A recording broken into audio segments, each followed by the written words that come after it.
ఆయన ఏమి కలుగు చేస్తాడంటే, ఆయన నీకు నోటి నిండా నవ్వు కలుగు చేయును. పాడైపోయిన ఇంటిని ఇంకా పాడు చేసేవారు ఎక్కువగా ఉంటారు, కానీ దానిని బాగు చేసేవారు మనకెక్కడా కనబడరు. వారు మనకు ఎంత ఆప్తులైనా సరే.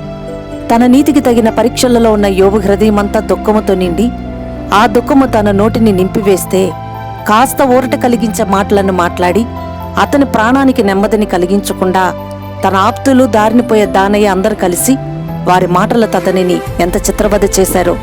చివరికి దేవుని చేత మహా అద్భుతమైన కట్టడముగా కట్టబడిన యోబును చూడటానికి వచ్చిన వారంతా విలువైన బహుమతులు తీసుకొని వస్తుంటే, అప్పుడు యోబును తిట్టిన వారి నోటి నిండా మన్నుంటే యోబు నోటి నిండా నవ్వుంది. ఆయన అలా కలుగు చేస్తాడు నోటి నిండా నవ్వు. ప్రార్థన. తండ్రి, తమ నీతికి తగిన పరీక్షలలో ఉన్న బిడ్డల నోటి నిండా ఉన్న దుఃఖాన్ని తీసివేసి తమ నోటి నిండా నవ్వును పుట్టించమని ప్రభు అయిన యేసుక్రీస్తు నామమున ఈ మనవిని వేడుతున్నాం తండ్రి. ఆమీన్.